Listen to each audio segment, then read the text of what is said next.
gye nayogera ku mulundi guli ogwayita. Naye simanyi Katonda olw'amanyi naffe yateekayo akayimba kali, simanyi oba lwali lwakuna oba lwali lwa mukaaga, ebitiibwa n'abireka ajja nzaawule. Akayimba ako mpulira nga kanfuukidde nange akayimba ku mutima gwange, era ebigambo bye ngenda okwogera mu byo mwe najje ate kye nandiise eky'okuyigako kyaffe leero, kye nandyagadde ffenna tube nga tushalinga mu buddakiika buno ngenda okubeera nga neeyambisa. Mu bigambo ebyo okusinziira mu kayimba kaffe ako ke nawulira Mwanyi naffe ng'ataddeyo, nina ebigambo bye natunuulidde ne njagala bitubeere mu kwongera okubeera nga tukula okuva etubadde ate tweyongereyo.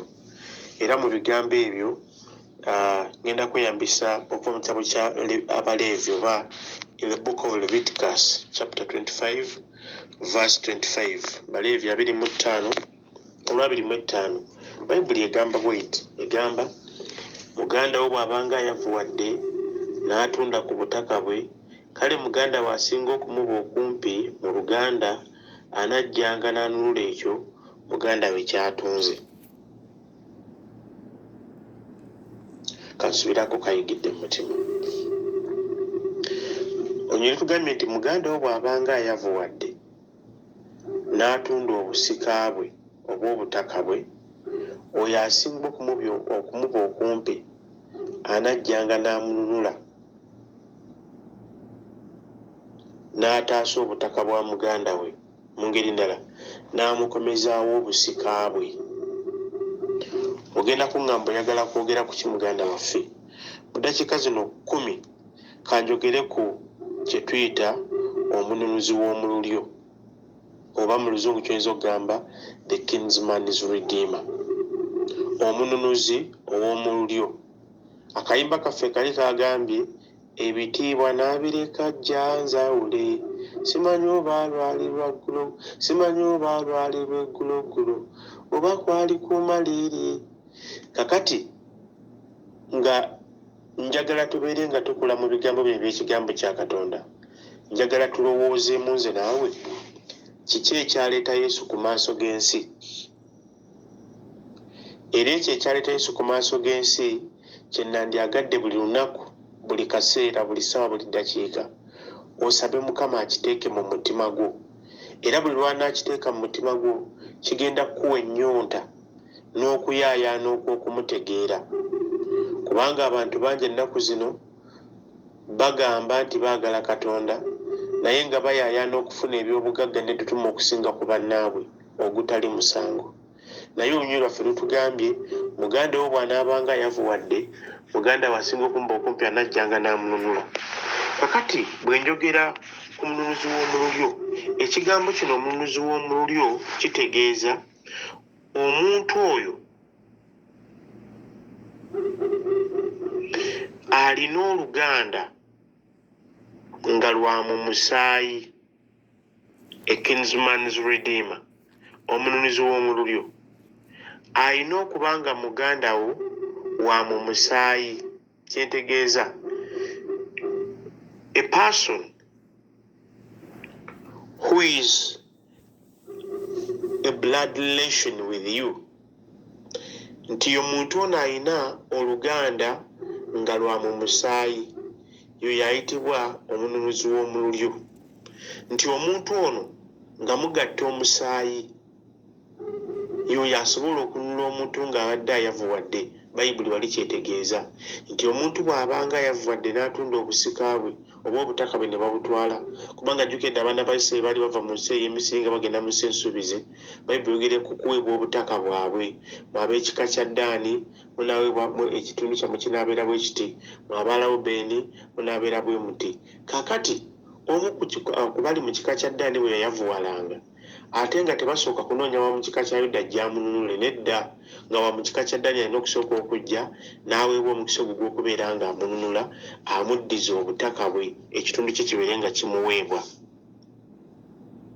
So nolwekyo omuntu ono bwe twogera ku mununuzi w'omululyo, y'oyo alina okubeera nga alina obuvunaanyizibwa era ng'asobola okufaayo n'okuwaayo byonna by'alina, oba buzibu oba nnaku oba kufa ng'asobola okugamba nti ku lwa muganda wange gundi kino ngenda kukiwaayo mbeere nga mukola ki mununula oba abeere ng'akomezebwawo mu by'obugagga bwe ebintu bye bimuweebwe. N'olwekyo ate nga n'okwagala ayagala ekyokukikola kigenda kuleka nga nze alandazzeemu kakano naye si kulandagga. Katuddayo ku nsonga yaffe nga tulina okukula okugenda mu kutuukira kw'obwa Katonda. Ensonga eno kino kituzzaayo ku ekyo ekyaleeta Yesu ku maaso g'ensi ng'omununuzi waffe ow'omu lulyo, kubanga Bayibuli yogera nti Katonda bwe yali ng'atonda omuntu teyamutonda mu kifaananyi ky'abamalayika, teyamutonda mu kifaananyi kya nsolo, teyamutonda mu kifaananyi kya kintu kyonna, naye Katonda yatonda omuntu mu kifaananyi kye, era mu ngeri ye bwe yamutondera omusajja wamu n'omukazi.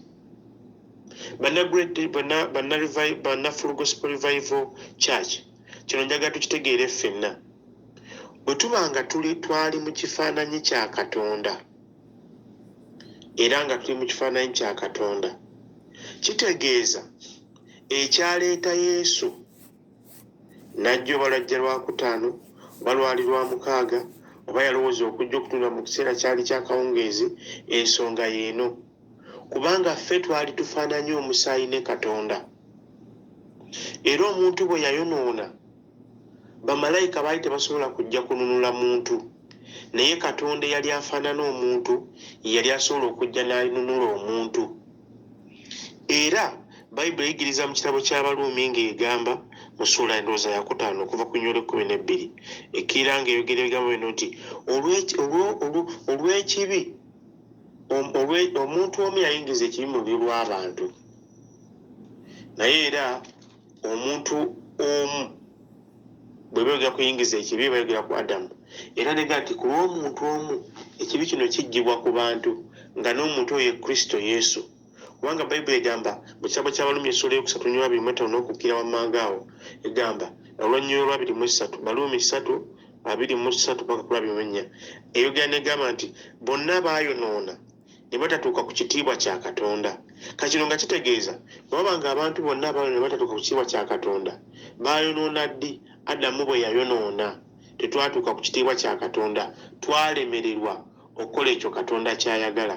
Kati ensonga ereeta Yesu ku maaso g'ensi, bannakkanisa bannange, ekyo njagala tukikwate nnyo tukitegeere nnyo, n'akatambi kano tukasaasanye nga tukagamba ne bannaffe abalala.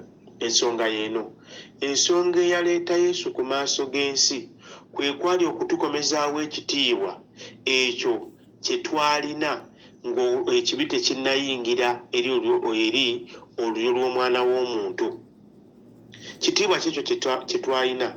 Bayibuli egamba nti Katonda yajjanga mu biseera ebyakawungeezi ne banyumyanga n'omuntu, naye ki ekyaleeta obuzibu? Omuntu bwe yayonoona, omukwano ogwo, ekitiibwa ekyo ne kivaawo, omuntu n'agobebwa mu kubeerawo kwa Katonda.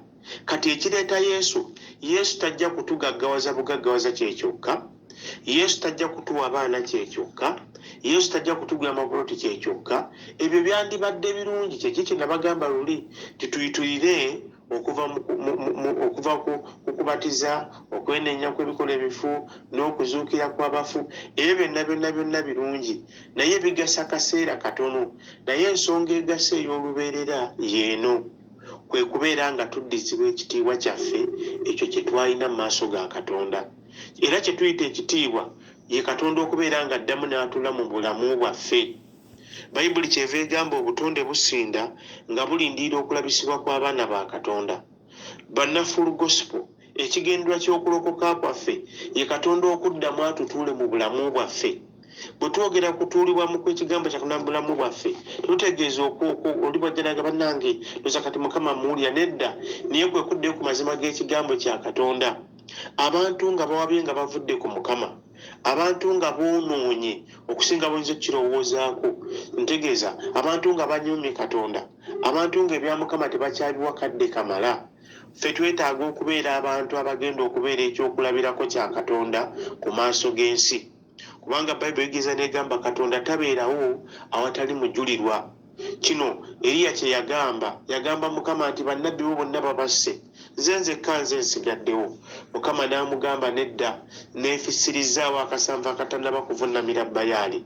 N'olwekyo bannamukutu gwa Revival Full Gospel Church mbasaba ng'era ekkanisa yaffe bweri enjiri enzijuvu ey'okudda obujja, nsaba guno gubeere omuliro gw'okudda obujja mu mitima gyaffe nga tukirowooza buli lunaku nti ekigendwa kya Katonda okutuyita eri obulokozi buno n'okujja eri ekigambo kya Katonda, ayagala tukule tumutegeere ng'omununuzi waffe ow'omululyo. Katonda ayagala atwala obusukkulumu nate mu mitima gyaffe, nga bwe twogera si ffe tuba twogedde, Katonda y'abeera ayogedde. Kino nga kitegeeza Bayibuli kyegamba nti emituwengayo emibiri gyaffe ssaddaaka ennamu entukuvu esanyusa Katonda, kubanga emibiri gyaffe gino ye yeekaalu ya Katonda.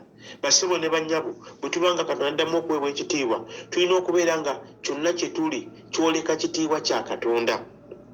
N'olw'ensonga eyo saagala nandage nnyo okusukkako awo weewaawo eno topiki nnene njija kukyambulawo naye mpola tulabe na kiki ekyaleetera omuntu okubeera nga agoba mu lusuku lwa Katonda.